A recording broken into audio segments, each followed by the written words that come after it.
एक घना जंगल था। उस जंगल में अनेक तरह के पशु पक्षी रहा करते थे। उसी जंगल में एक पेड़ के ऊपर एक कौवा रहता था। कौवा दिन भर कांव कांव करता इधर उधर घूमता रहता था। उसी पेड़ के नीचे एक महात्मा जी रहते थे। महात्मा जी दिन रात अपनी तपस्या में लीन रहते थे। कौवे की कांव कांव से भी उन महात्मा की आंखें नहीं खुलती थी। एक दिन महात्मा जी के चेहरे पर कुछ पानी की बूंदें गिरी। महात्मा जी ने आंखें खोली, इधर उधर नजरें दौड़ाई, कोई नहीं दिखा। फिर ऊपर की तरफ देखा तो देखा कि एक कौवा रो रहा था।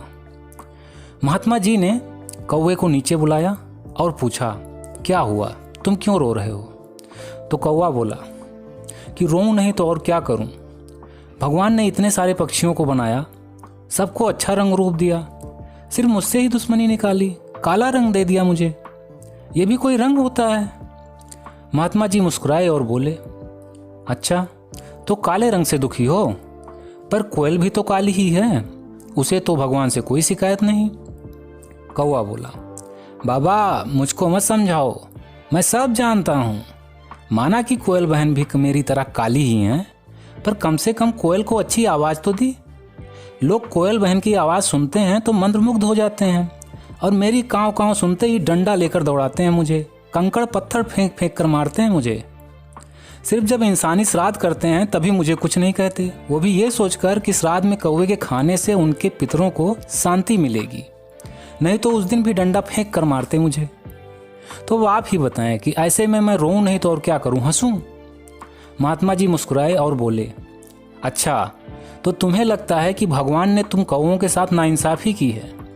कौवा बोला, नाइंसाफ़ी? अरे सरासर जाति की है महाराज। महात्मा जी बोले, कोई बात नहीं, तुम परेशान मत हो, मैं तुम्हारे दुखों का निवारण कर सकता हूँ।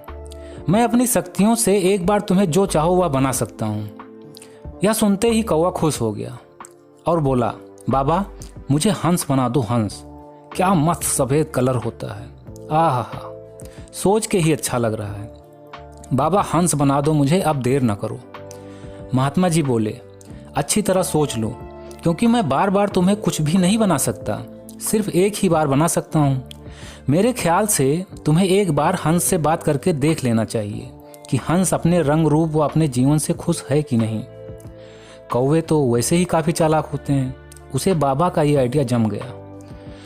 बोला, ठीक है, मैं जाता हूँ और हंस भाई से मिलकर आता हूँ। कौवा झट से उड़ता हुआ हंस के पास पहुँच गया और बोलने लगा, हंस भाई, क्या मस्त कलर है ना तुम्हारा, दूध सा सफ़ेद। तुम्हें देखकर लोग खुश होते हैं, तुम्हारी फ़ोटो भी खींचते हैं। तुम दिन भर मस्त साफ पानी में पैडल मारते रहते हो, लगता ही नहीं कि तैर रहे हो, बस चलते चले जा रहे हो। कितना मस्त जीवन है ना तुम्हारा। यह सुनकर हंस बोला, अबे चुप हो जा कलूटे कौवे, मैं काफ़ी देर से तेरी बकवास सुनते जा रहा हूँ। अब एक भी लफ्ज़ बोला तो इसी साफ पानी में डुबो डुबो के तेरी जान ले लूँगा। कौवा डर गया और धीरे से बोला, क्या हुआ हंस भाई, आपको भी कोई तकलीफ है क्या? हंस बोला, तकलीफ? अरे तकलीफ ही तकलीफ है, मतलब ये भी कोई रंग होता है सफ़ेद? मातम मनाने वाला रंग होता है। लोग जब फोटो खींचने आते हैं तो मुझे परेशान करते हैं, कंकड़ पत्थर मार मार कर उड़ा कर फोटो खींचते हैं। मैं तो तंग आ गया हूँ पानी में रहते रहते, ना ज़्यादा दूर तुम्हारी तरह उड़ सकता हूँ, ना ही पेड़ों पर रह सकता हूँ। इससे अच्छा तो मैं मर ही जाऊँ, मुक्ति मिले इस जीवन से। कौवा हंस की ये सब बातें सुनकर फिर महात्मा जी के पास आया और बोला, बाबा हंस तो मुझसे भी ज़्यादा दुखी लगता है, अब मुझे हंस नहीं बनना है। ऐसा करो कि आप मुझे तोता बना दो, तोता। महात्मा जी बोले, बना दूंगा, पर तोते से भी मिलाता तो अच्छा रहता, क्या पता हंस की तरह इसकी भी कुछ समस्या हो। कौवा बोला, हाँ बाबा आप ठीक कह रहे हैं, इससे भी एक बार मिलना चाहिए। यही कहकर कौवा चला गया तोते से मिलने। उसी जंगल में एक पेड़ पर कई सारे तोते रहते थे। कौवा उड़ते हुए उन पेड़ के 2-3 चक्कर लगाए, कोई तोता उसे दिखा ही नहीं। तभी एक तोता बोला, कौन है बे जो हम तोतों के आशियाने के चक्कर लगा रहा है, क्या परेशानी है तुझे? तब कौवा बोला, अरे तोता भाई मैं हूँ मैं। तोता बोला, क्या बकरी की तरह मेमे कर रहा है, जल्दी बता तू हमारे पेड़ के चक्कर क्यों लगा रहा था? कौवा बोला, क्या बताऊं तोता भाई, मैं अपनी ज़िंदगी से बहुत ऊब गया हूँ। मैं काला कलूटा हूँ ना, कोई भी मुझे पसंद नहीं करता। और एक तुम लोग हो, क्या मस्त चोंच है तुम्हारी, एकदम सुर्ख लाल लाल। और तुम्हारे शरीर का रंग भी क्या मस्त रंग है, एकदम हरा हरा। तुम्हें तो लोग पालते भी हैं, मिट्ठू मिट्ठू कहकर बुलाते हैं तुम्हें। क्या मस्त लाइफ है ना तुम्हारी। तोता बोला, बोल चुका तू, अब मेरी सुन। तू तो चालाक कौवा है ना, तो एक कहावत तो सुनी ही होगी कि दूर के ढोल सुहावने, यानी कि हर किसी को दूसरों की जिंदगी अपने से बेहतर ही लगती है। और तू बात कर रहा है हमारे हरे रंग की, ये भी कोई रंग होता है? तू खुद ही सोच कि इस पेड़ पर हम सैकड़ों तोते बैठे हैं, तू 3-4 राउंड लगा गया पर तेरे को हम दिखे ही नहीं। हरे में हरा मिक्स हो जाता है, पता ही नहीं चलता है कि हरा पत्ता है या तोता है। और रही बात कि लोग तोते पालते हैं, तो पालते किस में हैं? पिंजरे में ना। भला पिंजरे में भी कोई पक्षी खुश रहता है क्या? और ऊपर से खाने को भी मिर्ची देते हैं, वो भी हरी मिर्च। मतलब हमारा घर भी हरा, हमारा कलर भी हरा और खाने को भी हरा। हम लोग तो पहले से ही इस हरे रंग वाली समस्या से परेशान हैं। अब आज तूने फिर से हरे रंग की याद दिलाकर हमारे पुराने जख्म को फिर से हरा ही कर दिया। अब इससे पहले कि हम तोते गुस्से में तेरा बुरा हाल करें, निकल ले यहाँ से। चल अब जल्दी निकल निकल निकल। यह सुनते ही कौवा वहाँ से भागता हुआ फिर महात्मा जी के पास आ गया। बोला, बाबा तोतों से मिलकर आ रहा हूँ, उनकी ज़िंदगी तो हंस से भी बदतर है, सिर्फ दूसरों के देखने में ही अच्छे लगते हैं। महात्मा जी बोले, तो तुम ही बताओ कि क्या कुछ और भी बनना है तुम्हें? क्योंकि मेरे ख्याल से ईश्वर ने हर जीव जंतु को उसके हिसाब से ठीक ही बनाया है। लोग तो अनायास ही दूसरों का जीवन देख देख कर दुखी होते रहते हैं। क्या अब भी तुम्हें कुछ और बनना है?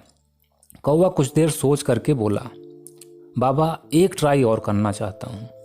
महात्मा जी बोले, देखो अब ये तुम्हारा आखिरी चांस है, अब इसके बाद मैं फिर तपस्या में लीन हो जाऊंगा।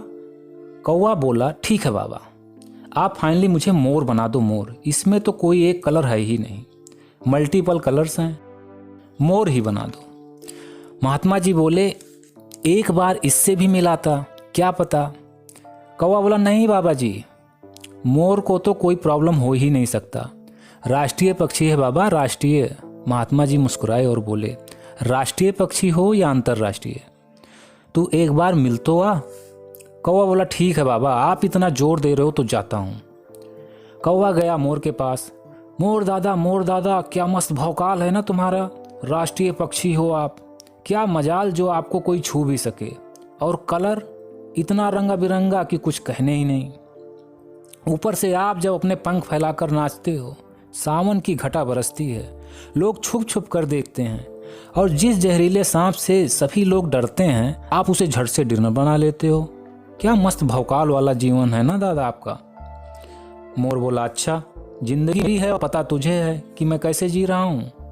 अबे कलूटे कौवे, तुझे तो पता ही नहीं है जो मुझ पर बीत रही है, अब मेरा मुंह मत खुलवा, चला जा यहाँ से। कौवा बोला, मतलब आप भी दादा अपने जीवन से खुश नहीं हो? मोर बोला, खुशी क्या होती है मुझे तो अब याद भी नहीं आता। तू खुद सोच, जिसके जीवित रहते ही उसके पंख उसके जिस्म से उखाड़ लिया जाए, वो भला खुश रहेगा क्या? वैसे तो मैं राष्ट्रीय पक्षी हूँ, खुलेआम कोई मेरा शिकार नहीं कर सकता, पर चोरी चुपके से शिकारी हमारा शिकार करते हैं। पता है तुझे, हमारे सुंदर पंखों को बेचते हैं, हमें पता ही नहीं होता कि अगले दिन जिंदा भी रहेंगे या नहीं। हमारे सुंदर पंख ही हमारे सबसे बड़े दुश्मन बन गए हैं। पता नहीं भगवान ने मुझे मोर क्यों बना दिया, इससे अच्छा तो मुझे तेरे जैसा काला कलूटा कौवा बना देते। कौवा बोला, क्या बकवास कर रहे हो आप दादा, ये काला रंग भी कोई रंग होता है? मोर बोला, तुझे यहाँ की पड़े, यहाँ तो मेरी जान के लाले पड़े हैं। यह सुनकर कौवा बोला, ना हंस खुश है अपने जीवन से, ना तोता खुश है, ना ही आप खुश हो, तो खुश कौन है? किसका जीवन सबसे अच्छा है? मोर बोला, तेरा।